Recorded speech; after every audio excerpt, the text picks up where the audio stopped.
Bonjour, aujourd'hui correction d'un exercice sur les fonctions, programme de première.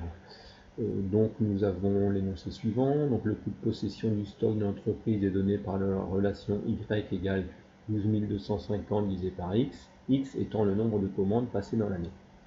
Première question, nous avions un tableau de valeurs à compléter, on connaissait le nombre de commandes, 1, 3, 5, 8, 10 et 12, et il fallait déterminer les différents coûts de possession.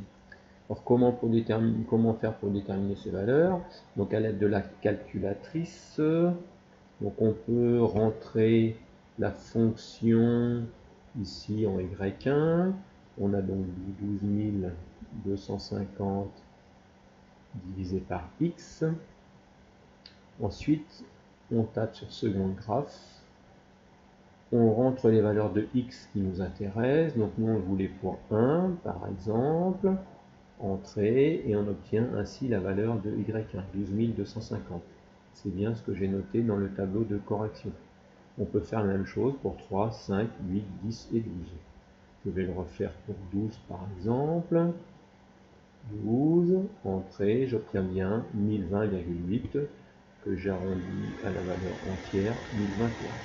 Voilà comment on pouvait compléter ce tableau de valeurs. Comment ensuite représenter graphiquement la fonction, donc f définie par x égale 12 250 divisé par x. Alors si on veut le faire à l'aide de la calculatrice, donc il va falloir définir la fenêtre sur la calculatrice.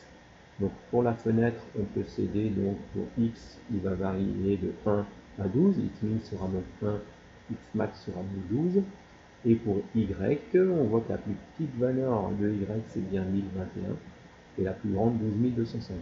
Donc on va pouvoir rentrer ces valeurs dans la fenêtre pour pouvoir représenter la fonction.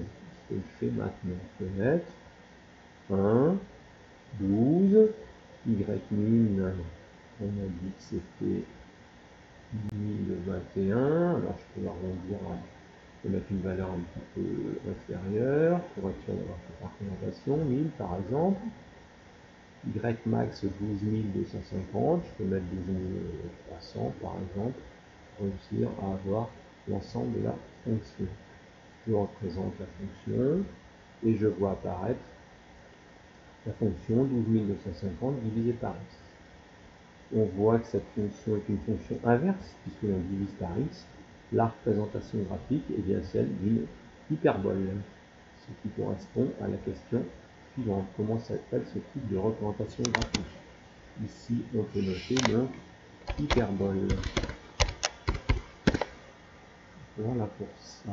On vous demande ensuite on connaît ensuite le coût de passation des commandes, que l'on a noté Y2, donc Y2 étant 250x.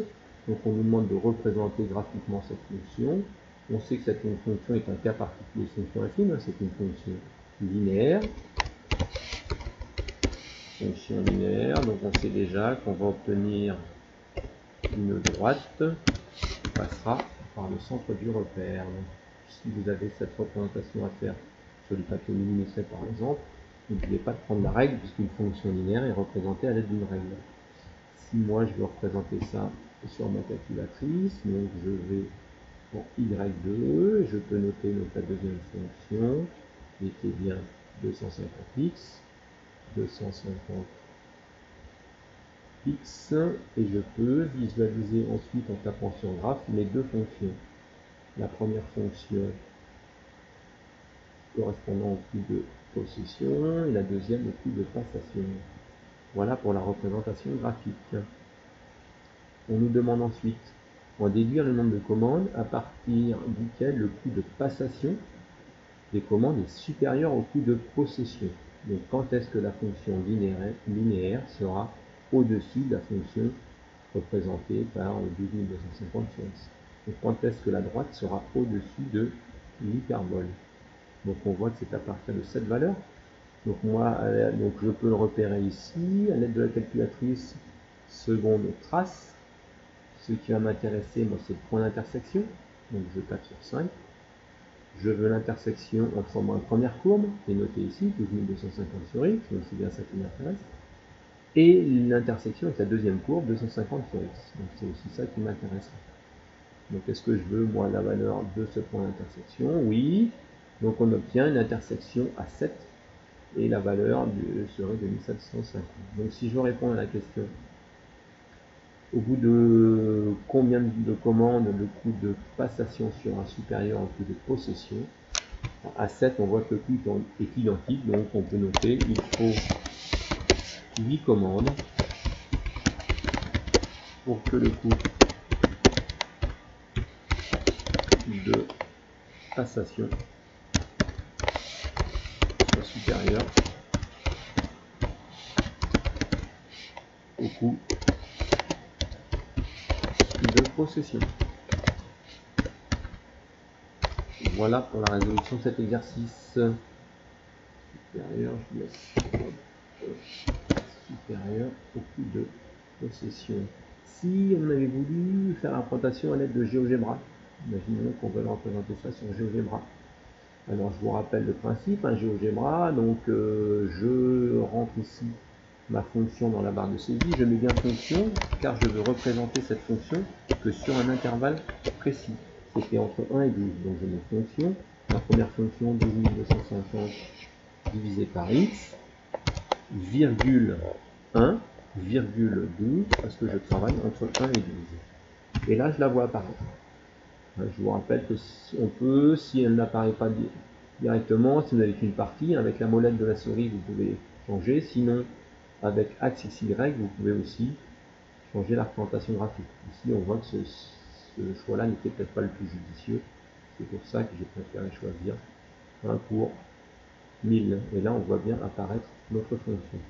La deuxième fonction qui était la fonction, donc de la même façon je vais noter ma deuxième fonction, donc 250x, virgule 1, virgule 12, et je vais voir aussi apparaître cette deuxième fonction. Donc on a bien encore notre fonction linéaire. On voit en effet que c'est là, si je veux repérer la valeur, de la même façon, je choisis un point. Ce qui va m'intéresser, c'est l'intersection. Donc l'intersection entre cette première représentation et la deuxième représentation. Et je vois bien mon point A qui représente bien ce point d'intersection. Ce qui m'intéresse, c'est l'abscisse du point A, puisque le nombre de commandes est bien sur l'axe des X. Donc je peux repérer, moi, la valeur de ce point A, ici, à l'abscisse 7. Donc ça correspond bien à ce qu'on avait trouvé tout à l'heure. C'est-à-dire qu'il faut un nombre de commandes à 7, les coûts seraient identiques, et à 8, le coût deviendra supérieur. Voilà. Vous pouvez retrouver d'autres corrections d'exercices sur www.mathbacpro.fr.